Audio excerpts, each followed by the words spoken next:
So up till now we were talking about the structure of the bacteria, its shape, and the classification of the bacteria on the basis of shape and pheromone. Today I am going to talk about nutrition. आज हम जीवाणुओं में nutrition यानी कि पोषण का अध्ययन करने जा रहे हैं। पोषण जो होता है वो दो प्रकार का होता है। एक कहलाता है स्वपोषी यानी कि ऑटोट्रॉफिक, और एक कहलाता है परपोषी यानी कि हेटेरोट्रॉफिक। स्वपोषी आप जानते हैं वो ऑर्गेनिजम्स होते हैं जो अपना भोजन स्वयं बना सकते हैं, and they are green in colour. यह हरे रंग के होते हैं। दे आर ग्रीन मीन्स हरे, तो हरे क्यों होंगे? Because of the presence of chlorophyll. जीवाणुओं में, बैक्टीरिया में भी क्लोरोफिल होता है। तो ये हमारा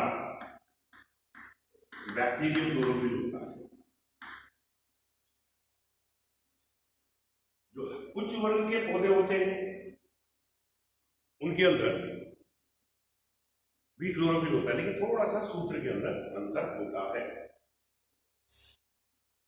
तीसरी बात, इनको यदि आप देखोगे तो फोटोसिंथेसिस के लिए, प्रकाश संश्लेषण के लिए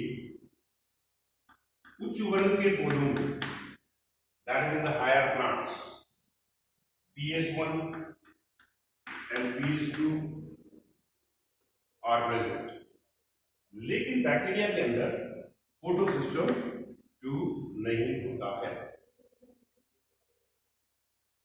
due to photosynthesis the prepared food can be seen stored in the cytoplasm. अब ये ऑटोट्रॉफिक जो होते हैं वो दो प्रकार के होते हैं। एक कहलाते हैं फोटो ऑटोट्रॉफिक यानी कि प्रकाश संश्लेषी, और एक कहलाते हैं कीमो ऑटोट्रॉफिक। तो ये हो गया हमारे पास में प्रकाश संश्लेषी, और ये हो गया हमारे पास में रसायन संश्लेषी। प्रकाश संश्लेषी फोटो ऑटोट्रॉफिक जो होते हैं वह सोलर एनर्जी, सौर प्रकाश का उपयोग करते हैं। This is your solar energy. और जो रसायन संश्लेषी होते हैं वे केमिकल्स एनर्जी प्राप्त करते हैं, यानी रसायन से, केमिकल्स एनर्जी प्राप्त करते हैं। रसायन संश्लेषी जो होते हैं वो कई प्रकार के होते हैं, depending upon the type of chemical they use to get the energy. Sulphur bacteria, iron bacteria. ये जो बैक्टीरिया होते हैं एक निश्चित प्रकार के रसायनों से एनर्जी प्राप्त करते हैं। अब आता है हमारे पास क्वेश्चन क्या बनता है। क्वेश्चन की बात चलती है तो एनसीईआरटी ने एक पॉइंट रखा है कीमो ऑटोट्रॉफिक बैक्टीरिया में से। वो क्या है कि कौन से बैक्टीरिया जो होते हैं, कौन से जीवाणु जो होते हैं, वो खनिज चक्रण में, मिनरल साइकिल के अंदर भूमिका निभाते हैं। तो ये पॉइंट आपको सीखना चाहिए। उसका आंसर क्या जाएगा? रसायन संश्लेषी जीवाणु, कीमो ऑटोट्रॉफिक बैक्टीरिया। अब हम चले आगे।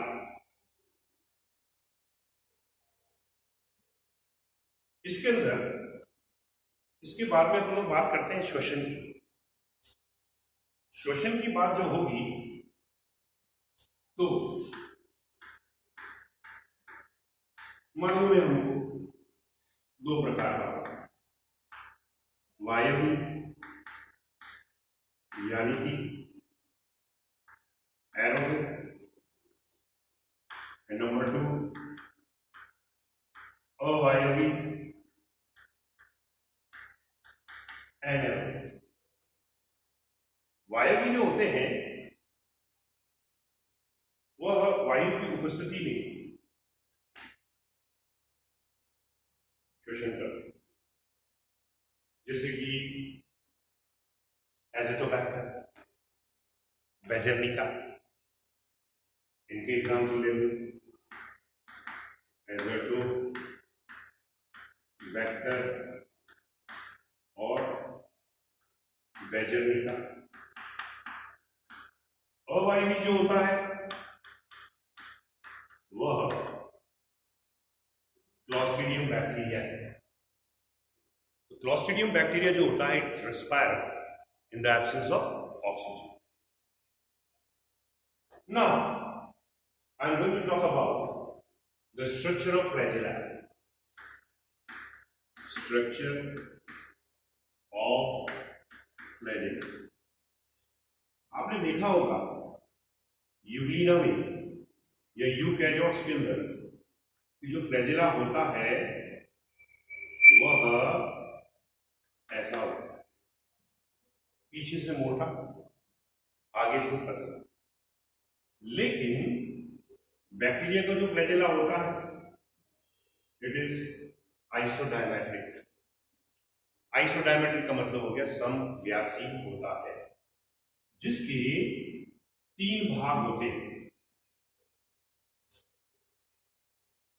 ये एक कहलाता है आधार, जिसे हम लोग कहते हैं बेस। एक कहलाता है हमारे पास में हुक, और एक कहलाता है फिलामेंट यानी कि तंतु। तो ये जो होता है फ्लैजेला, ये बैक्टीरिया की बॉडी में धसा हुआ, जहां पर भी ये सेल वॉल आ गई, और ये हमारे पास में सेल मेम्ब्रेन हो गई। इसके अंदर 1, 2, 3, 4 प्रकार के रिंग्स होते हैं, जिन्हें हम लोग L, P, S, M कहते हैं। LP का मतलब लाइपोपॉलीसैकेराइड, SM का मतलब सेमी परमिएबल मेम्ब्रेन में। अक्सर जो यूकैरियोटिक फ्लैजेला होते हैं उनके अंदर जो माइक्रोट्यूब्यूल्स की व्यवस्था होती है वह 3, 4, 5, 6, 7, 8, 9 और सेंटर में 2 यानी कि 9+2 ट्यूब। लेकिन यदि आप बैक्टीरिया के फ्लैजेला को काटेंगे और उसका सेक्शन देखोगे तो उसके अंदर अरेंजमेंट जो होता है 1+3 to 7 का माइक्रोट्यूब्यूल्स देखने को मिलता है। तो ये थोड़ा हमारे पास में फ्लैजेला की स्ट्रक्चर। अब हम बात करते हैं कि हमारा जो बैक्टीरिया है वह अभिरंजन के आधार पर यानी कि स्टेनिंग के आधार पर कितनी प्रकार का होता है। तो भोजन के आधार पर, that is on the basis of staining. Abhiranjan के आधार पर यह दो प्रकार का होता है। Number 1 gram positive and number 2 gram negative. Gram positive और ग्राम नेगेटिव क्या चीज है? ग्राम का नाम एक वैज्ञानिक के नाम के आधार पर रखा गया था, जिसका नाम था क्रिश्चियन ग्राम। ये हमारे पास में क्रिश्चियन ग्राम है। इन्होंने एक अभिरंजन तैयार किया और you can say a stand, एक डाई तैयार की। उस अभिरंजन में उन्होंने सब प्रकार के बैक्टीरिया को डुबो दिया। कुछ समय बाद उनको बाहर निकाला, इथाइल अल्कोहल से धोया, तो ये पाया कि कुछ का तो रंग उतर गया, यानी वो अभिरंजित नहीं हुए। तो उनको तो क्या बोला गया? Gram negative. और जिन पर कलर चढ़ा रह गया, अभिरंजन रह गया, उसको क्या कहा गया? Gram positive. बात सुनाई? अब इनमें बहुत सारे डिफरेंसेस होते हैं, जिनमें से एक डिफरेंस जो अक्सर पूछा जाता है, वैसे तो बहुत सारे हैं कि साहब इसकी कोशिका की मोटी होती है, उसकी पतली होती है, इसमें लाइपोसैकेराइड ज्यादा होता है, इसमें कम होता है। मैं आपको एक एग्जाम्पल दे रहा हूँ कि इनके अंदर ग्राम पॉजिटिव में टिकोइक एसिड होता है, और टिकोइक एसिड जो होता है उसके साथ में होता है मैग्नीशियम। इन दोनों के मिलने के कारण ये अधिक तापमान को सहन कर सकता है, टेम्परेचर टॉलरेंट बन जाता है, टेम्परेचर टॉलरेंट बन जाता है। और ये कम तापमान पर ही नष्ट हो जाता है, क्योंकि इसके अंदर टिकोइक एसिड और मैग्नीशियम के आयन नहीं होते हैं। अब बात चलेगी कि हमारा बैक्टीरिया जो है वह जनन कैसे करता है। मैंने पहले बताया था कि बैक्टीरिया की क्लास शाइजोमाइसेटीज। शाइजोमाइसेटीज क्यों रखी गया? शाइजोमाइसेटीज में क्यों रखा गया था बताओ? इसका आंसर होता है कि दुनिया के सारे बैक्टीरिया जो होते हैं वे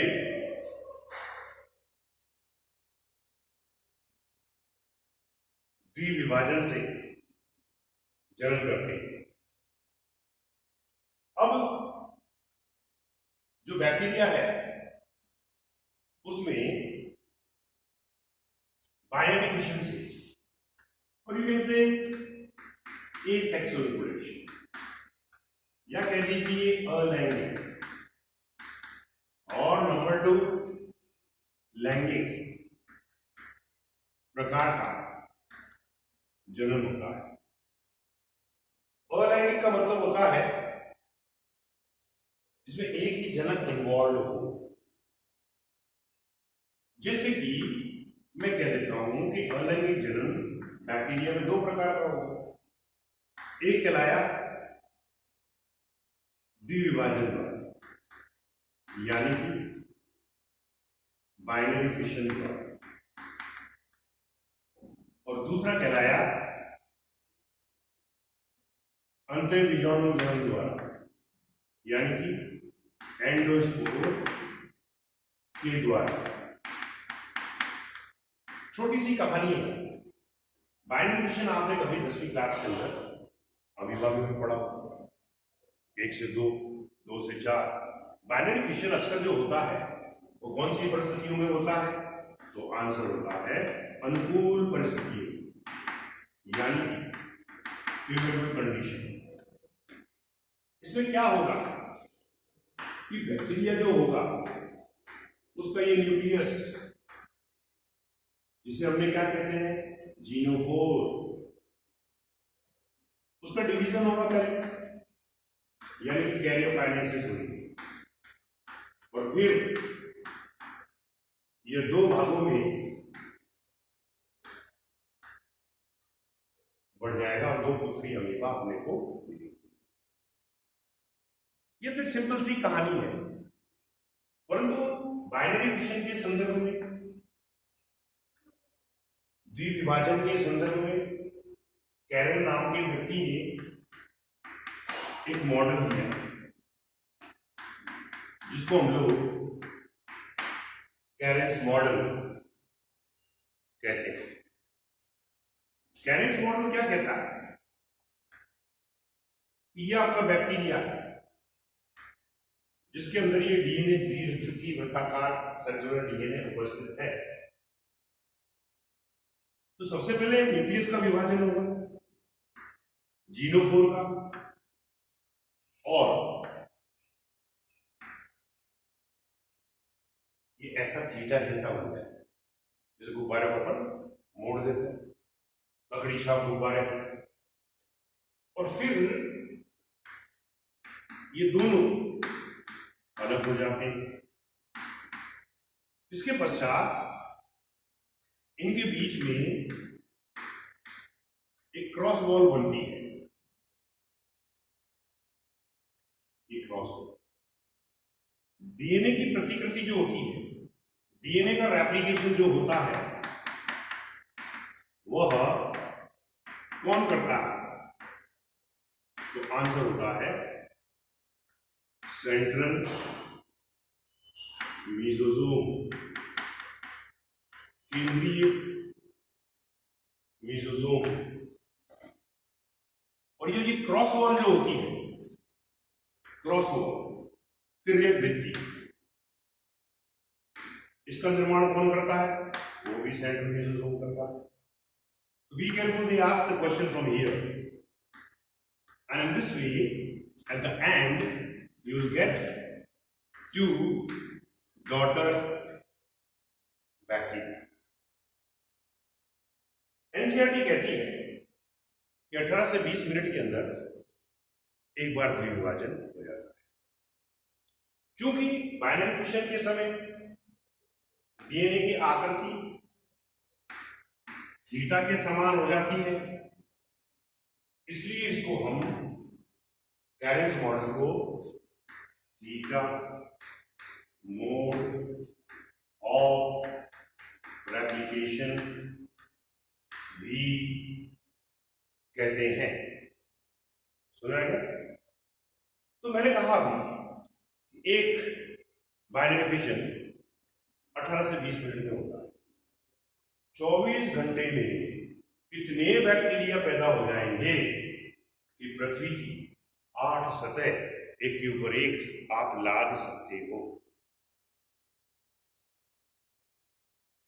लेकिन ऐसा नहीं होता है, केवल 10% ही जीवित रह पाते हैं, क्योंकि जो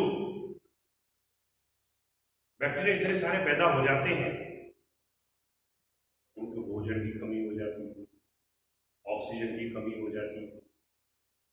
अत्यधिक जनसंख्या होने के कारण उनके शरीर में से विष निकलने लगता है, और उसी विष के कारण वो मरना शुरू हो जाते हैं। तो ये जो है हमारा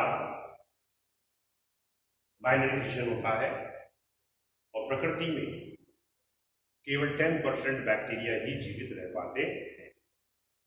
so this was all about binary fission.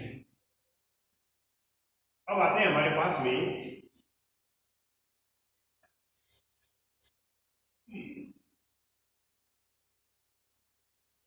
अलैंगिक जनन पढ़ रहे थे हम। अलैंगिक जनन को देखेंगे हम, तो बाइनरी फिशन मैंने आपको एक्सप्लेन कर दिया। एंडोस्पोर फॉर्मेशन, अंतः बीजाणु जनन की बात करने जा रहा हूं। ये बैक्टीरिया है बाइनरी फिशन तो अनुकूल परिस्थिति में होता है और यह प्रतिकूल परिस्थिति में होता है, अनफेवरेबल कंडीशन में। तो इसका जो ये जीनोफोर होता है उसके चारों ओर एक मोटी सी भित्ति बन जाती है, उसी को हम एंडोस्पोर कहते हैं। अगर परिधि की तरफ बनता है वो बीजाणु तो उसको बोलते हैं ब्लैक्टीडियम, और अगर केंद्र में बनता है तो उसको कहते हैं क्लॉस्ट्रीडियम। अंतः बीजाणु जो होता है प्रतिकूल परिस्थिति में बना, लेकिन जो जब अनुकूल परिस्थिति आती है तो एक अंतः बीजाणु जो अंदर बना था वो अंकुरित होकर आपको एक नया जीवाणु दे देगा। तो अपन एक ही लेके चले और एक ही पैदा हुआ तो जनन थोड़ी। इसलिए साइंटिस्ट लोग जो है इसको जनन नहीं मानते हैं। ओके, चलिए सर, अब हमारे पास में बात चलेगी सेक्सुअल रिप्रोडक्शन यानी लैंगिक जनन की बात चलेगी। सेक्सुअल रिप्रोडक्शन, लैंगिक जनन। सेक्सुअल रिप्रोडक्शन क्या होता है, लैंगिक जनन क्या होता है?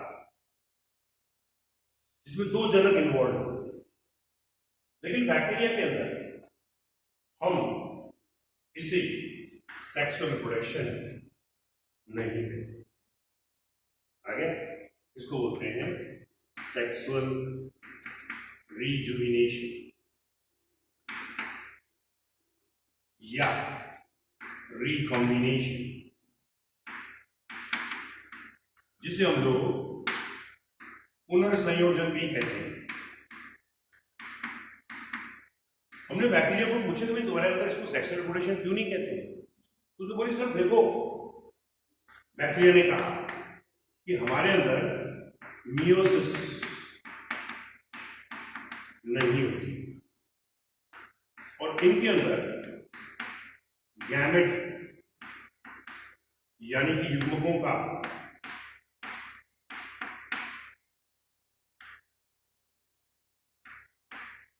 निर्माण नहीं। इनके अंदर कर्कुतंतु,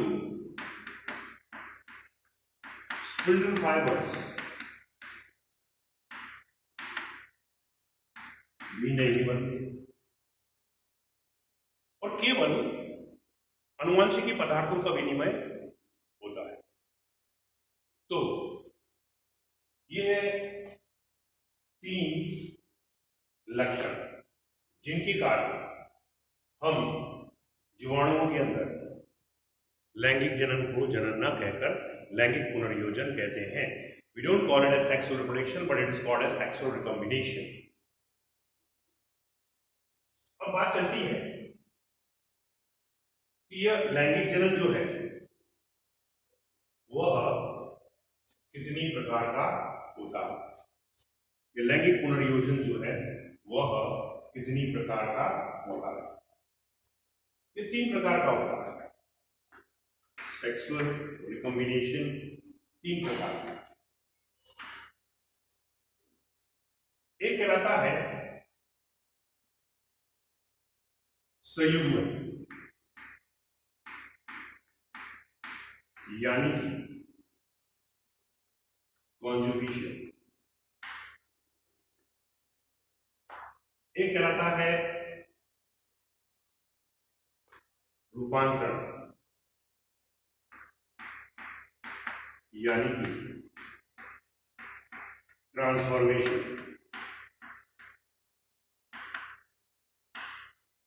और एक कहलाता है पारक्रमण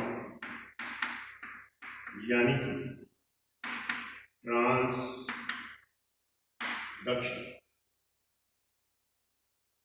संयुग्मन में क्या होगा, ये इकोलाई के अंदर इसका अध्ययन किया गया। किसने किया था? बाय गिल्डर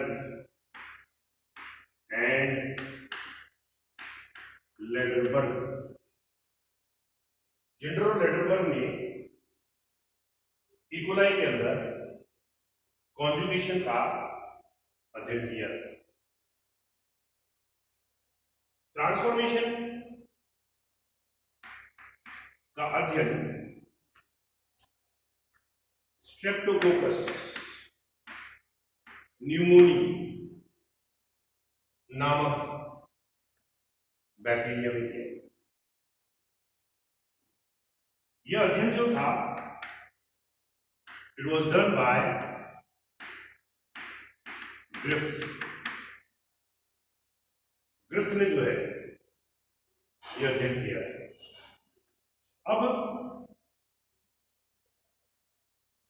ये ट्रांसडक्शन, इसका अध्ययन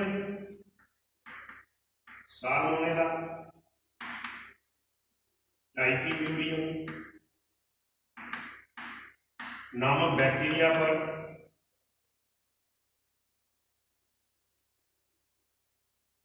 किया गया है। ये वास्तव में लेडरबर्ग और टाटम ने किया था।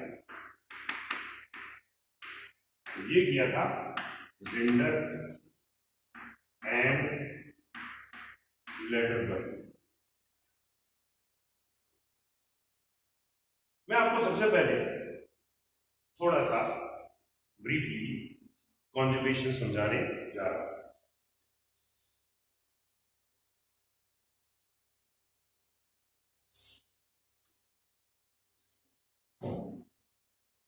कॉन्जुगेशन यानी कि संयुग्मन।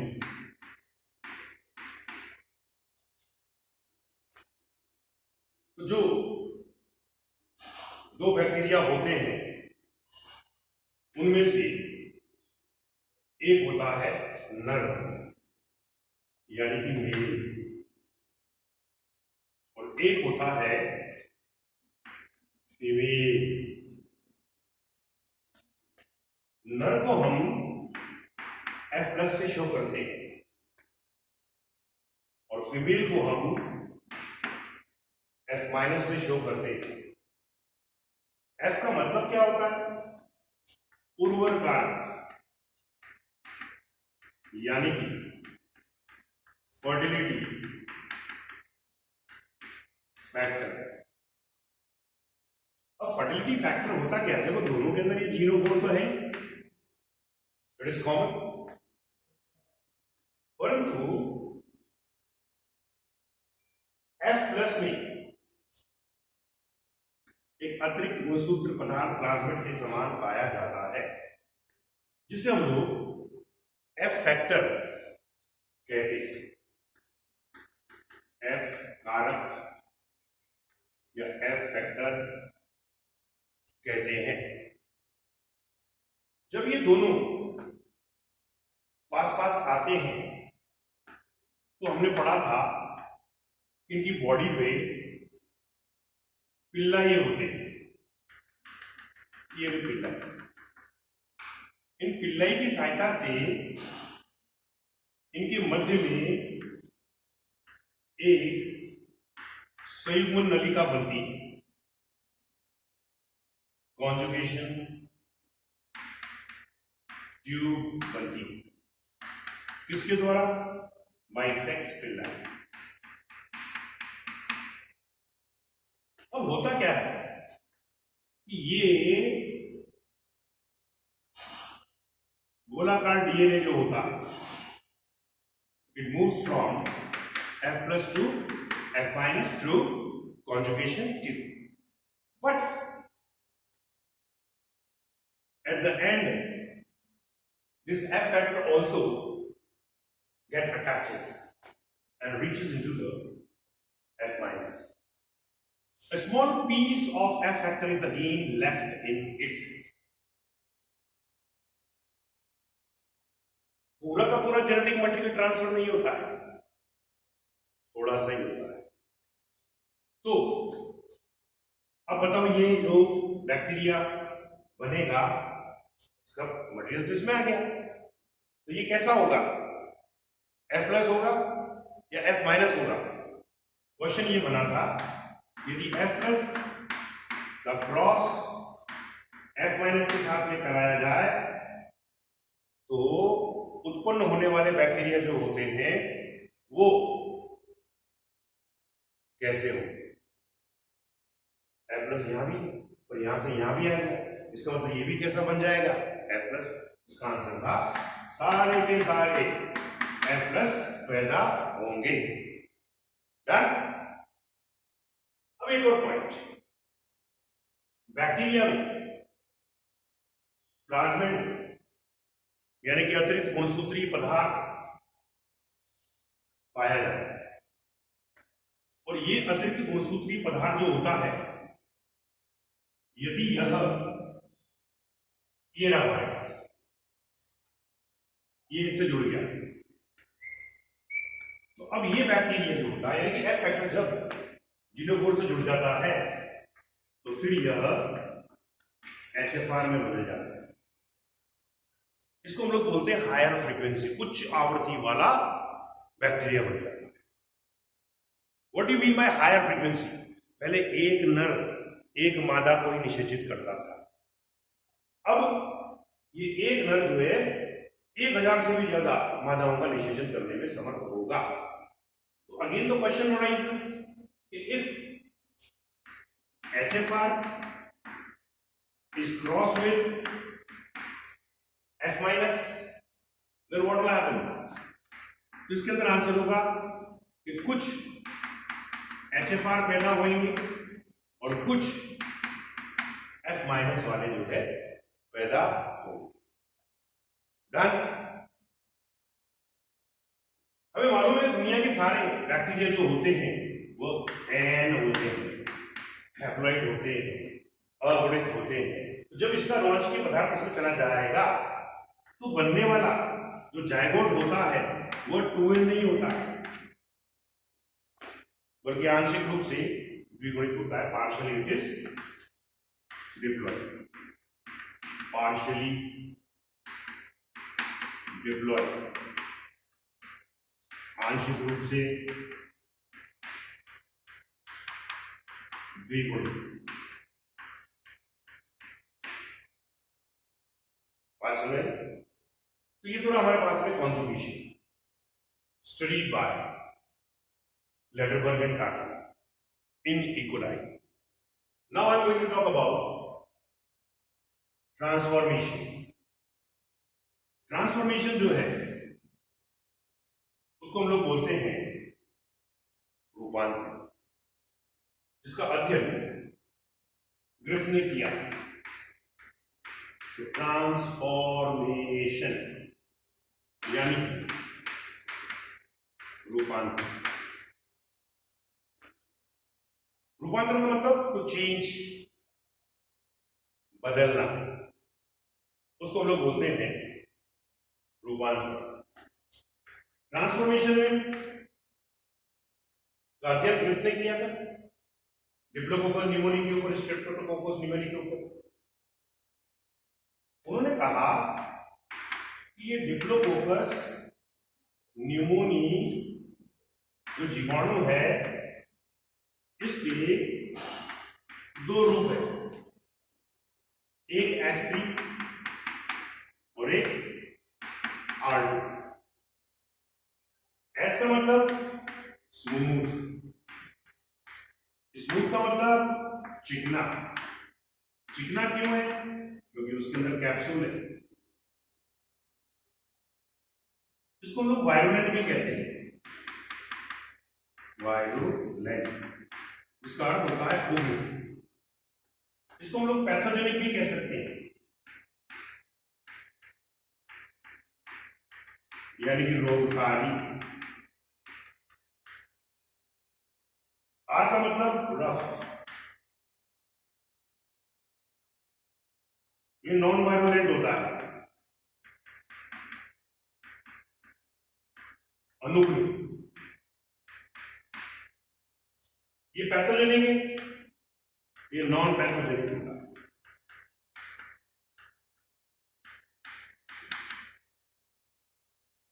अब इसको उग्र या वायरलेंट या पैथोजेनिक क्यों कहते हैं? क्योंकि जब इस बैक्टीरिया को इंजेक्शन की सहायता से,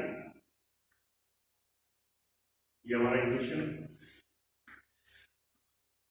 इस इंजेक्शन की सहायता से चूहे की बॉडी में डालते हैं, ये चूहा रहा,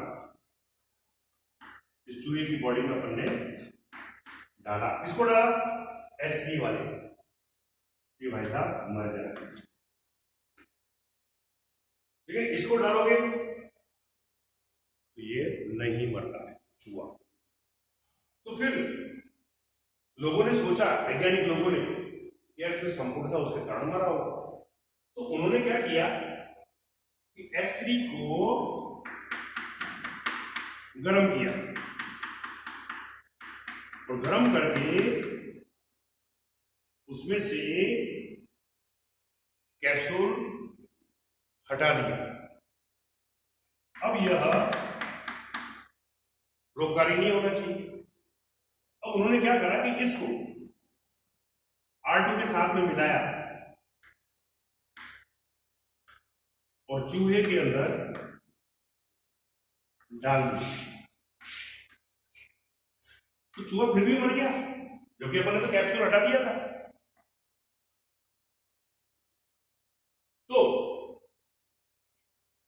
वैज्ञानिक लोगों ने सोचा भी अब किसके कारण मरा, तो उन्होंने कहा कि भाई इसमें से कोई कारक निकला जिसने R2 को किलर बना दिया। बाद में मालूम पड़ा कि वो कारक कौन था, तो आंसर निकला DNA। और DNA जो होता है, इसीलिए इसको फिर आनुवंशिकी पदार्थ माना गया। ठीक, ओके। इसके बाद में अपन लोग बात करेंगे पारभ्रमण की।